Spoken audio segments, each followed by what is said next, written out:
Hermanos, buenos días. Dios les bendiga. Les deseo que todos estén bien. Y en este día quisiera compartir con ustedes, quisiera estudiar con ustedes la palabra de Dios bajo un tema que hemos titulado Él murió por ti y por mí. Quisiera que fuéramos a Mateo. Vamos a recorrer toda la palabra, ¿sí? O pues, algunas citas. Y sobre todo quiero que usted y yo podamos ir a la palabra para corroborar lo que vamos a estudiar, ¿sí? Entonces le invito que tenga su Biblia. Si no la tiene en este momento en su mano, vaya, búsquela eh, para que podamos ir estudiando. Entonces, empezamos por Mateo 1:21. Antes quiero explicarle algo. Todos conocemos que éramos pecadores, digámoslo así, de nacimiento, pues por el pecado de nuestros primeros padres. Ustedes y yo sabemos que al momento que Adán y Eva pecaron, pues todos fuimos destituidos de la gloria de Dios. Pero ese grande amor de Dios hacia nosotros hizo que Él elaborara un plan de salvación para que nosotros pudiéramos volver a tener esa comunión con Él. Vamos a mirar cómo empezó ese plan. En Mateo, cuando usted comienza a leer Mateo, los primeros capítulos, se da cuenta que Dios le dice a María y a José, pues el plan, ¿sí? Que él va a ser engendrado un niño, pero por obra del Espíritu Santo. Ojo que esto es algo muy importante, porque si no hubiera sido el Espíritu Santo dentro del vientre de María que colocó esa semilla, entonces la historia de la humanidad no se hubiera partido en dos. Esto lo quiero aclarar porque hay teorías humanistas que dicen que Jesús fue el fruto de José y María. O sea, están desconociendo la deidad de Dios. Si esto hubiera sido verdad, simplemente Jesús hubiera sido un humano más y no hubiera partido la historia de la humanidad. No tuviéramos el perdón de nuestros pecados y no tuviéramos asegurada la vida eterna. O sea, simplemente hubiera sido un humano. Pero al Dios decirle a José y a María que iba a ser engendrado un niño por medio del Espíritu Santo y que ese niño iba a salvar a todo su pueblo, pues ya ahí el Dios de la Biblia baja a nivel de nosotros, a nivel de la tierra, a nivel de los humanos, y comienza a hacer todo ese plan, a desarrollar todo ese plan que pues sabemos termina con la muerte de Jesús y con nuestra rendición de pecados, ¿sí? Nuestra expiación. Vamos a ver toda a la luz de la palabra. Entonces en Mateo 1:21 podemos ver que dice, y dará a luz un hijo, y llamará su nombre Jesús, porque él salvará a su pueblo de sus pecados. Bueno, después en Mateo 3:17 dice, bueno, entonces Jesús crece y todos conocemos ese pasaje de la palabra que los papás, María y José, se desesperan porque el niño se pierde, no saben dónde está, salen buscándolo y cuando lo encuentran, Jesús estaba compartiendo su grande conocimiento acerca de Dios y los padres todos ofuscados le preguntan y él dice simplemente, en los negocios de mi padre me es necesario estar. O sea, Jesús era un niño normal, con todas sus emociones, su carne normal de humano, pero todo el tiempo comenzó ya a encaminarse de su plan salvador.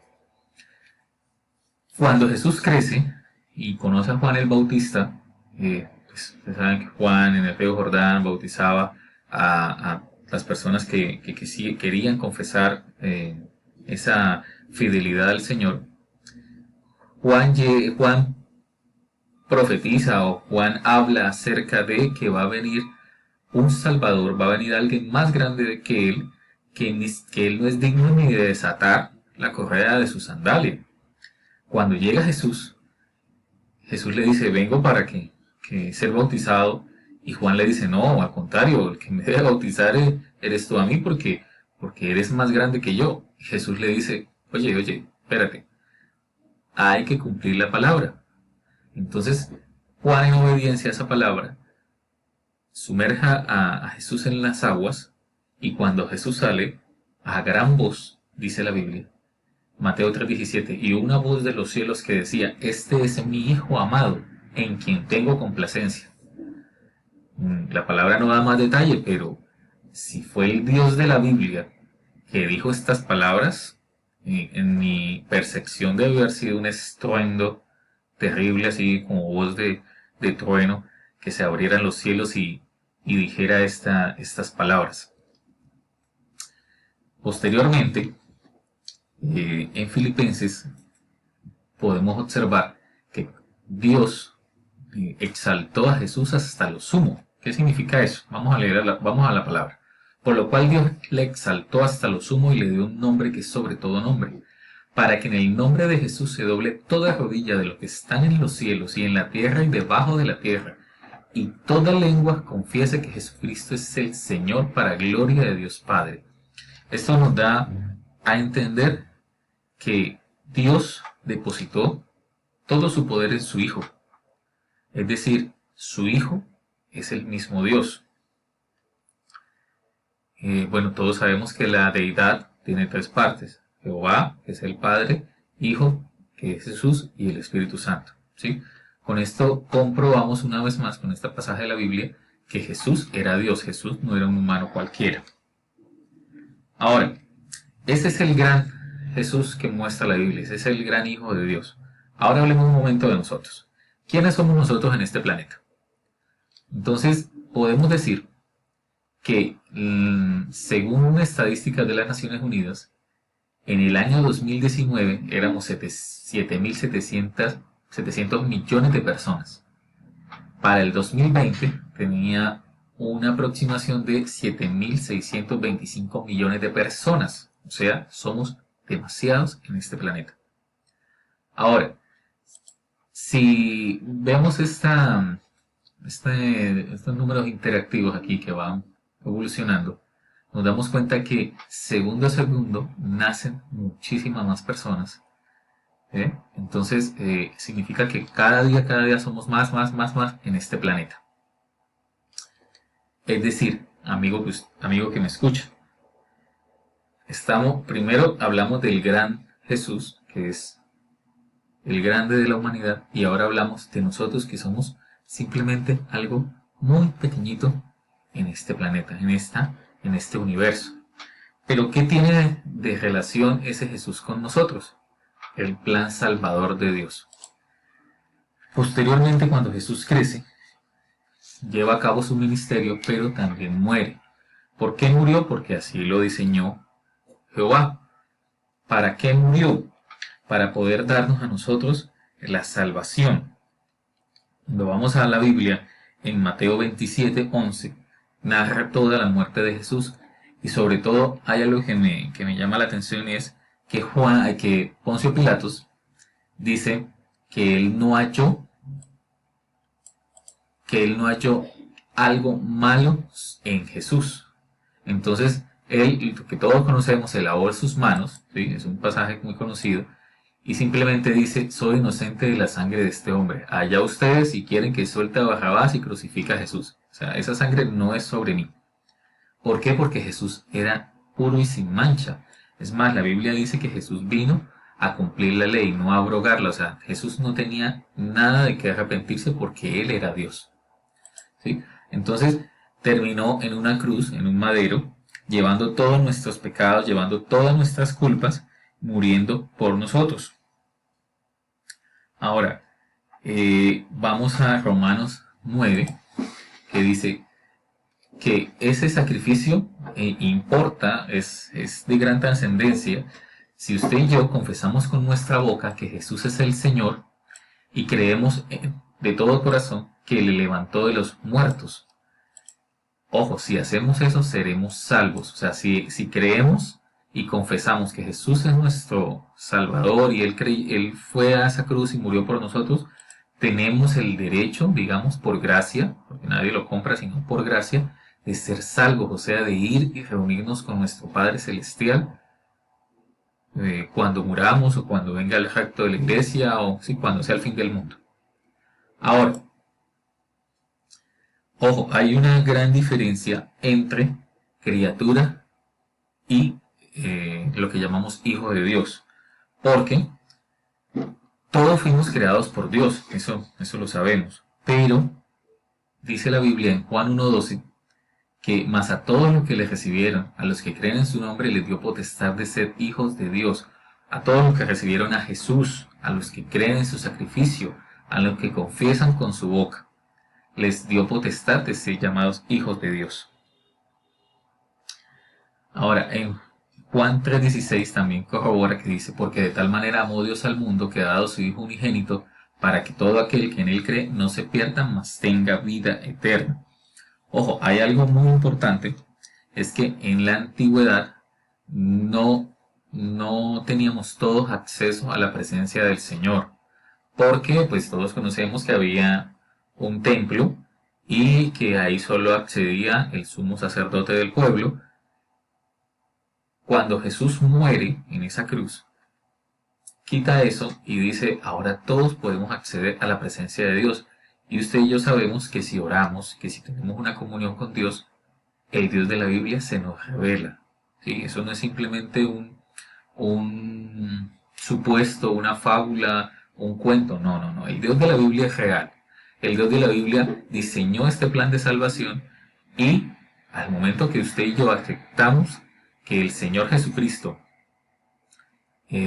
murió en la cruz y eso sirvió para nuestra salvación, accedemos a esa comunión con el Padre. Posteriormente, podemos decir, bueno, aquí en Romanos 3:23 podemos decir eso, que todos fuimos destituidos de la gloria de Dios porque todos pecamos. Pero, vuelvo y repito, el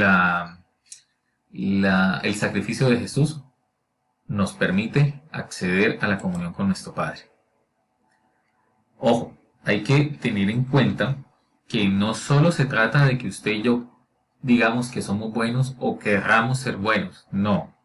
Hay que ver que en Juan 9:31 dice, y sabemos que Dios no oye a los pecadores, pero si alguno es temeroso de Dios y hace su voluntad, a ese oye. ¿Cuál es la voluntad de Dios? Que aceptemos a Jesús en nuestro corazón y entonces hagamos todo lo que Él manda y vivamos para Él y ahí sí nos va a oír. Ojo, no vale solamente de que usted diga que es bueno y entonces dejemos a Dios de lado. Romanos 12, 6, 8. Dice, de manera que, teniendo diferentes dones, según la gracia que nos es dada, si el de profecía, úsese conforme a la medida de la fe, o de servicio, o el que exhorta. ¿Eso qué quiere decir? Que al usted aceptar a Jesús en su corazón, no solamente entra a ser uno más de los hijos de Dios, no. Según la Biblia, Dios tiene también un plan para que usted se desarrolle, para que usted pueda servir, para que usted haga algo ahora dentro de su reino. Entonces, según la palabra de Dios, usted ahora cuando acepta al Señor, Dios deposita en usted un talento, un don, un llamado. Ese llamado está condicionado a tener una vida en integridad para con el Señor.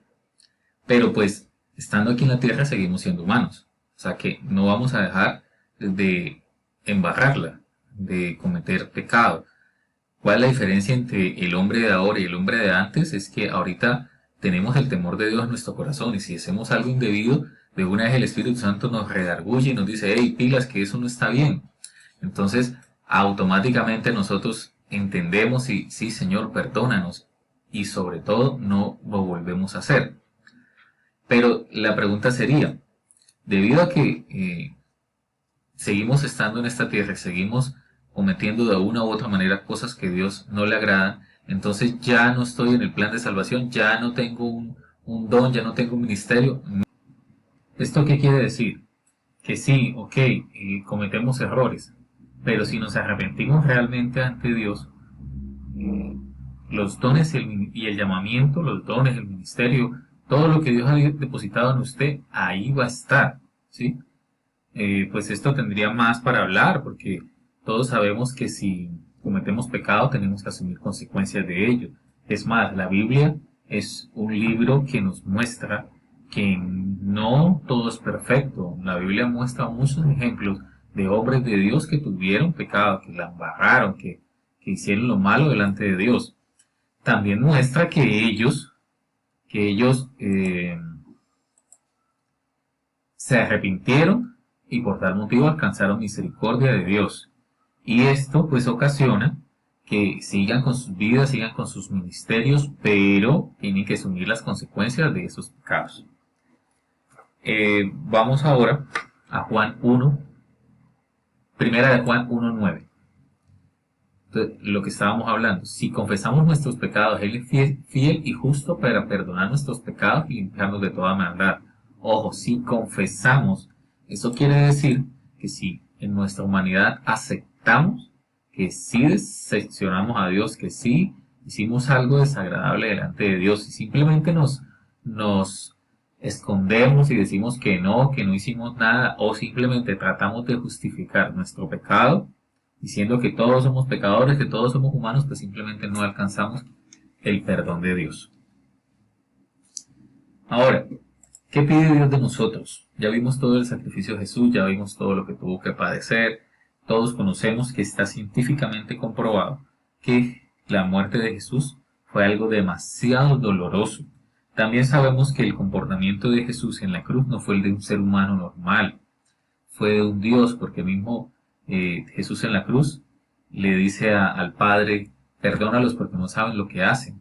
O sea, eso no es un ser humano normal, sabemos que un ser humano normal, común y corriente como usted y yo, pues buscaría, por su instinto de supervivencia, bajarse de esa cruz, buscar un médico, pero no, Jesús aceptó la voluntad de su Padre, el Padre Celestial, porque él sabía que esta era la única forma de hacer expiación de pecado.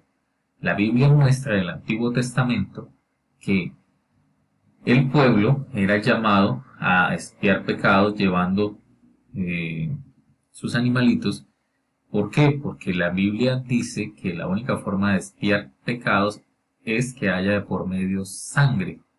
Entonces, significa que Jesús, ahí corroboramos que Jesús debió morir en la cruz y derramar su sangre para cumplir el plan de salvación y expiar nuestros pecados. Ahora, ¿qué demanda Dios de nosotros debido a ese gran sacrificio? Que lo amemos sobre todas las cosas. ¿Qué significa esto? El que tiene mis mandamientos, dice Juan 14:21, y los guarda, ese es el que me ama, y el que me ama será amado por mi Padre, y yo le amaré y me manifestaré a él. ¿Sí? No se trata de, sí, yo creo en Jesús, yo creo que Él murió, creo en que Dios quiso salvarnos por medio de Jesús. No, se trata de que si usted es consciente de eso, entonces ahora ¿qué tenemos que hacer?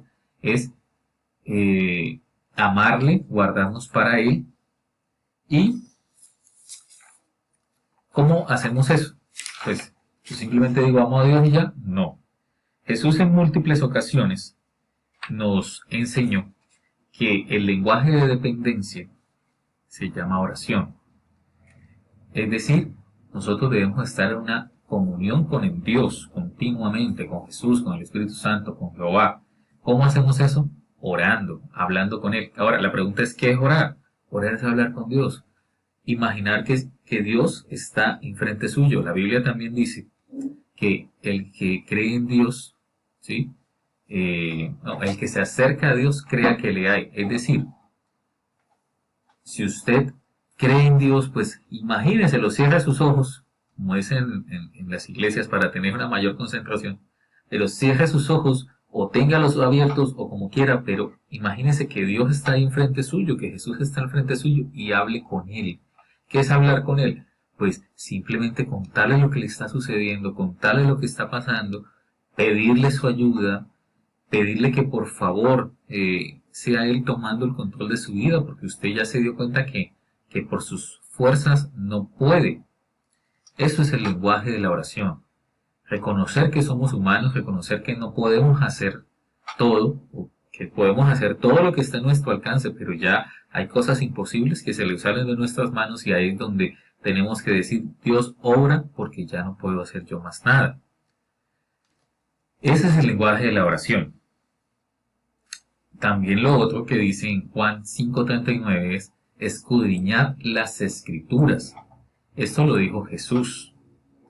Yo no puedo orar, orar y orar y ya. No, yo también tengo que leer la palabra porque primero que todo no sé cómo orar. ¿Sí? No se trata, una oración no se trata de Señor dame, Señor dame, Señor dame, Señor solucioname los problemas, Señor ayúdame. No, no. La oración también tiene una estructura.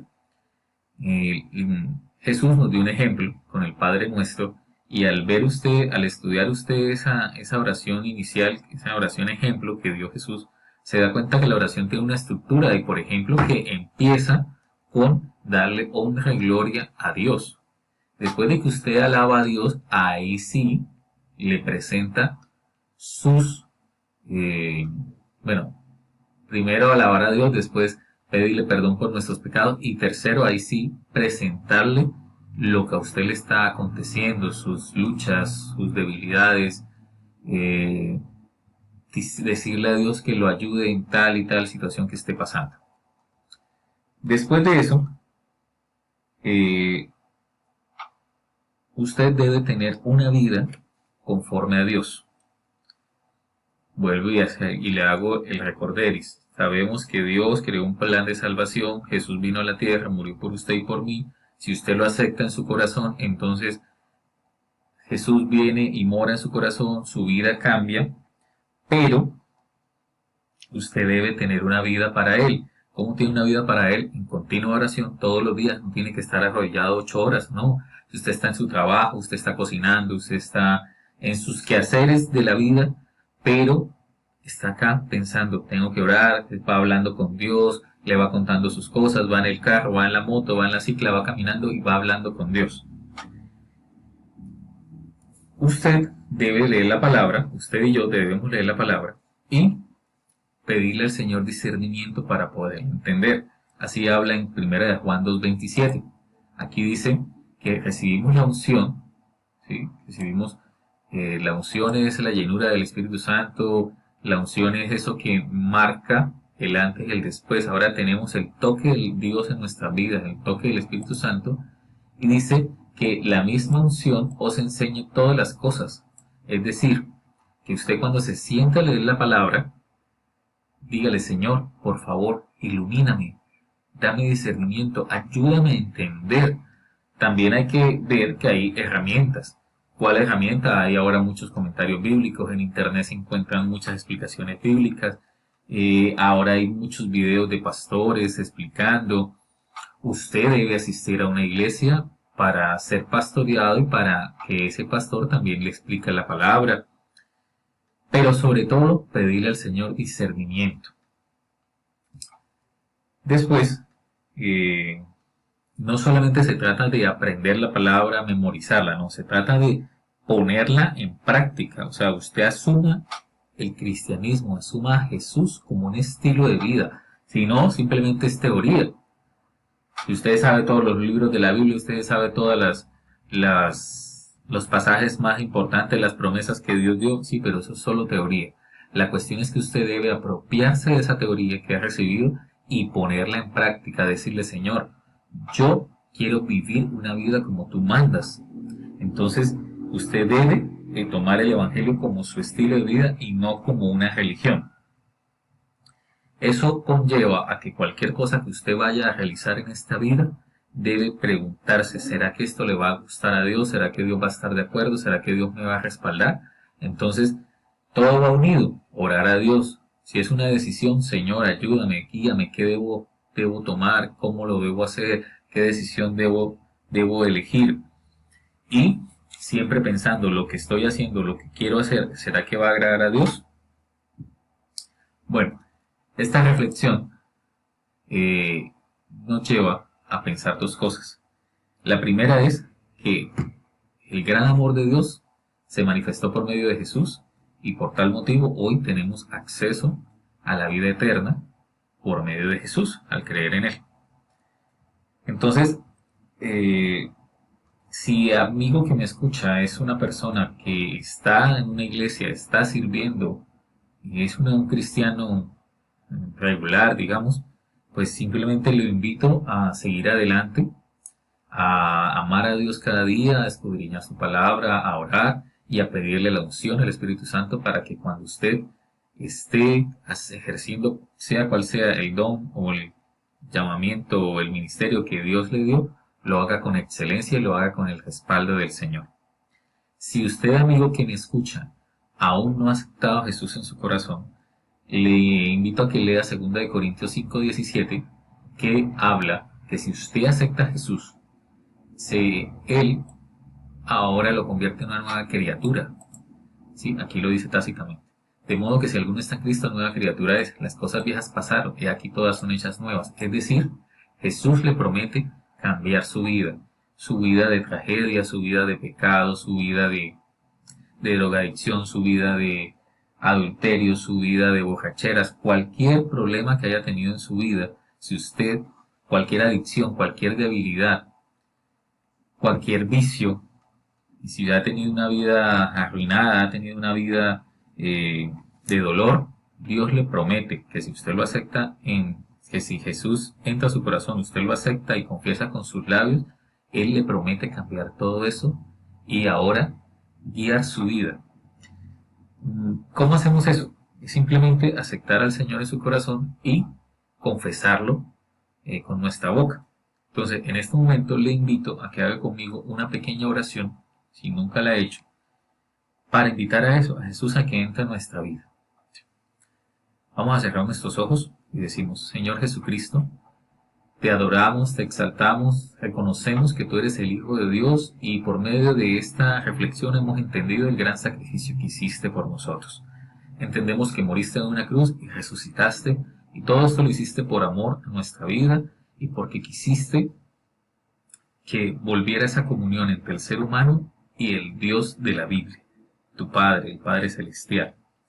Te pedimos en esta hora, Señor, que nos permitas acercarnos a ti. Te pedimos perdón por nuestros pecados, reconocemos que hemos fallado delante de tu palabra, delante de Dios. Pedimos perdón y te pedimos, Señor, que vengas a nuestro corazón, que limpies todo lo malo que hay en nuestra vida y por favor, haznos esa nueva criatura que promete tu palabra. Te pedimos, Jesús, que tomes el control de cada área de nuestra vida y te pedimos que de ahora en adelante seamos diferentes, que nos permitas vivir ese evangelio que tú predicaste. En el nombre de Jesús yo confieso que Jesucristo es mi Señor y mi Salvador y declaro que de ahora en adelante asumo a Jesús y a todo lo que encuentro en la palabra de Dios como mi estilo de vida y que día a día me guardaré y trataré de serle fiel hasta que los días en esta tierra ya se acaben. En el nombre de Jesús me acerco a ti, Jehová, a pedirte perdón y te acepto. Amén. Lo felicito por haber tomado esta decisión.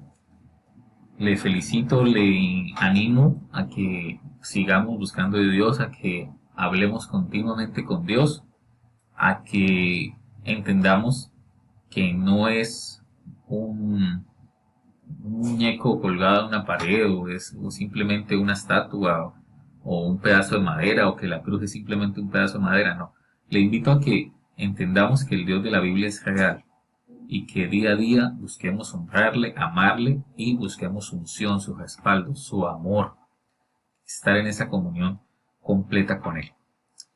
Amigo que me escucha, también es importante, lo manda la palabra, que nos congreguemos. Entonces le invito a buscar un sitio, una iglesia en la cual le prediquen sana doctrina y en la cual usted pueda ejercer todo eso que Dios le ha dado en sus manos.